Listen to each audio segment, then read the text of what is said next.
Tucked inside the U.S.'s new Inflation Reduction Act is $80 billion with a B for new IRS enforcement. It is on everyone's minds right now, and I'm going to tell you some ways to protect yourself from an onslaught of audits coming up.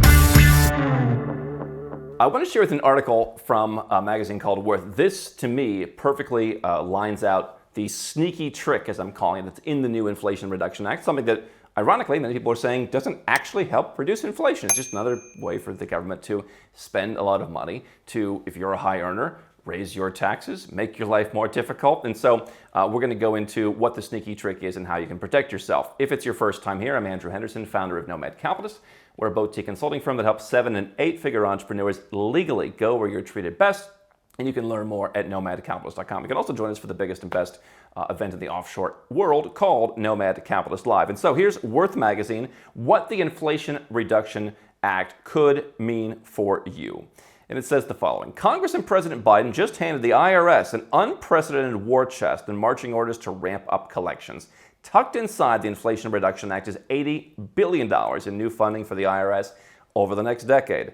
More than half of that money is slated for increased enforcement, including 87,000 agents. Now, not to just go along with what folks are saying, there is certainly talk, well, some of the agents were going to retire, so that doesn't really count.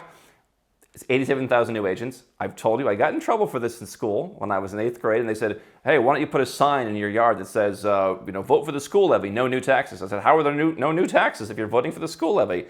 They said, oh, well, the tax was going to go away anyway. We're just keeping it. It's like, yeah, if it goes away, it means it's going away. It means you're raising taxes. And so, of course, the people who want your money don't think that. So you're getting 87,000 new people. Yes, some of them may have gone away and you're replacing them. What was the plan? Apparently, if you didn't have this act, they will just go unreplaced. I don't know.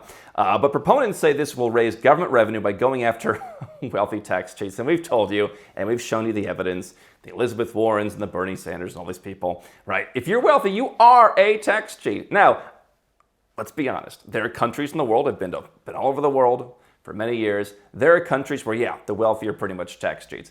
Not really in North America, not really in the West. Are there some? Of course there's some, right? This is like there are certain countries, everyone's cheating on their wife.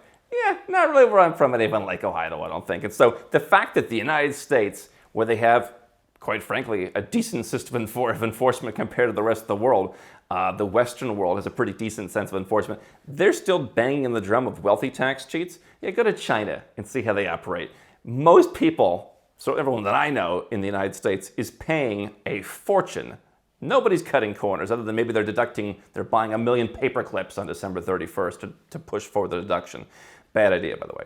Anyway, they're going after wealthy tax cheats. In reality, so here's the sneaky trick. Many law-abiding small business owners and high net worth individuals will find themselves the target of heavy-handed and costly audits. How do we know this? Well, both the bill and the current IRS commissioner have vowed not to go after anyone making less than $400,000 a year. That's their magic number, by the way.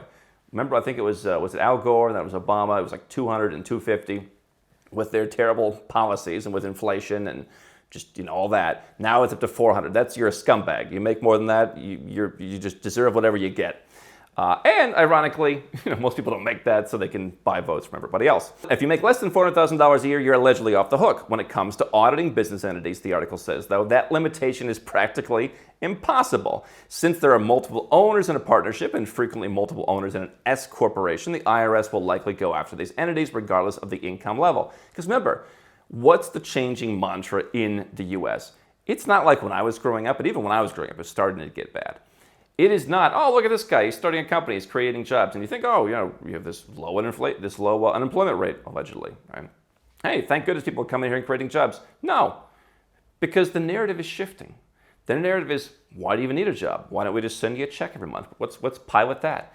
Hey, why do you work 5 days a week? Let's make it 4 days a week. Yeah. This whole movement towards, just send me the check, right? I don't, just give me the money. I don't want the drink, just give me the money.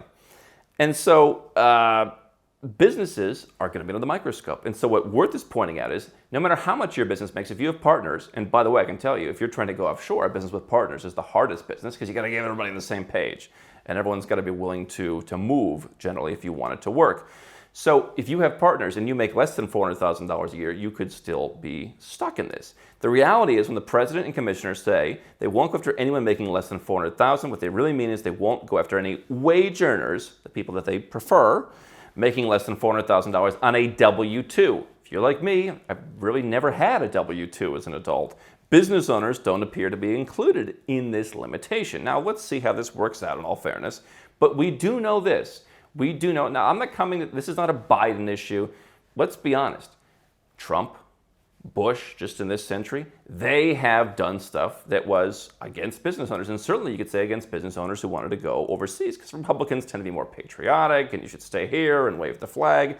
So this is not just about Biden. I understand people want to make this about the left versus right. As soon as we get that DeSantis guy in, it'll all be solved. No, it won't.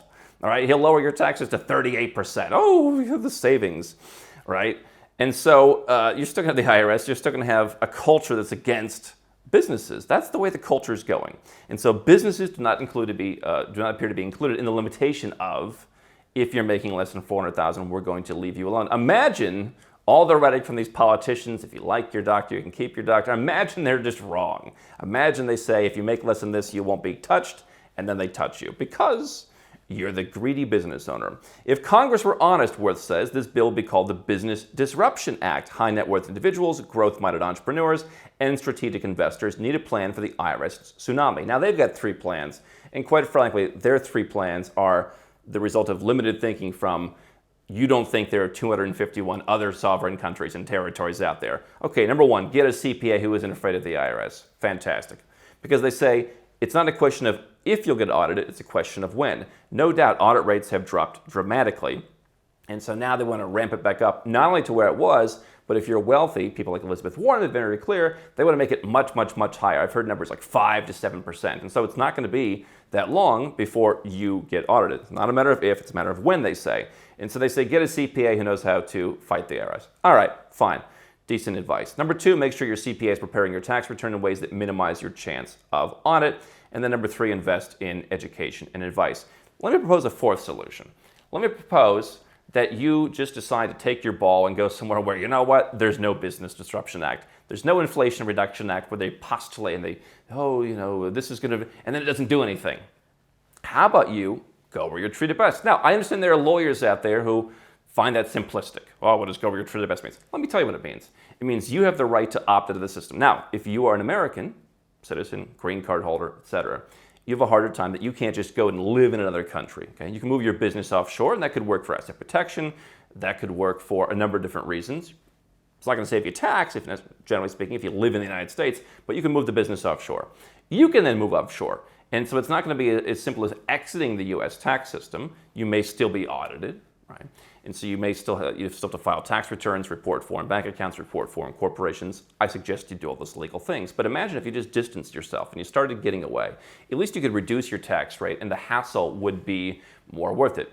In our corporate structure, we have a company. We've got to do a pretty complicated audit every year. And so now we've got a finance team in-house, but we used to work with outsourced folks. It was kind of a pain, quite frankly.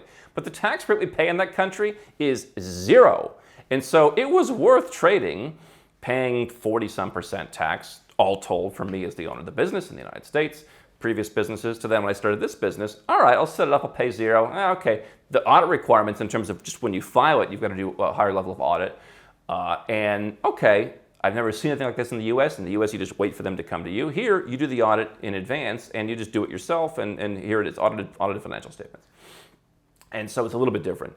But if you're getting paid, right? If you make $1 million and you can save $350,000 by reducing your tax rate because you moved overseas and you moved your business offshore, I would imagine you could deal with, for example, doing an audit in advance. Now, not every corporate structure that we would suggest to folks has an audit, and you can find places where you don't need to do any paperwork other than the U.S. paperwork. But you have the option to move outside of the United States, move your business outside of the United States. And if your business is something that's local and can't be moved, well, given everything that's happening, I would suggest you try and find a way to diversify, right? If you're selling stuff online, or if you're selling stuff in a store, how do you sell it online, for example? Okay, if you're already online, if you're already in consulting, if you're already in something that could be done anywhere, then fantastic. You have the ability to go and escape all of this, okay, by setting yourself up. if you want to go to the future step of just saying, you know what, I don't even want to be American anymore, that could be something that over the course of years, because you lived in, let's say, a European country where 5 years from now you get citizenship of equal quality to the United States.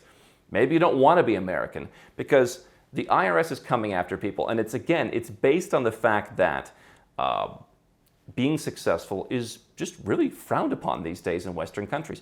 I go to the countries where I live in large part, people are more interested. Like, how do we bring more jobs? How do we bring more entrepreneurs? How do we bring success? Let's lower taxes to bring them in.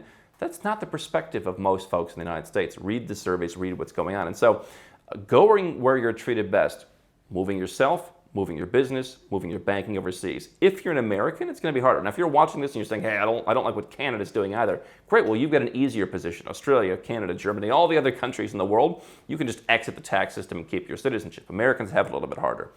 But you can still dramatically reduce your taxes by 80, 90, even 100% as an American by living somewhere else. You'll still have to do some of the paperwork, but at least you're getting paid for it. All right?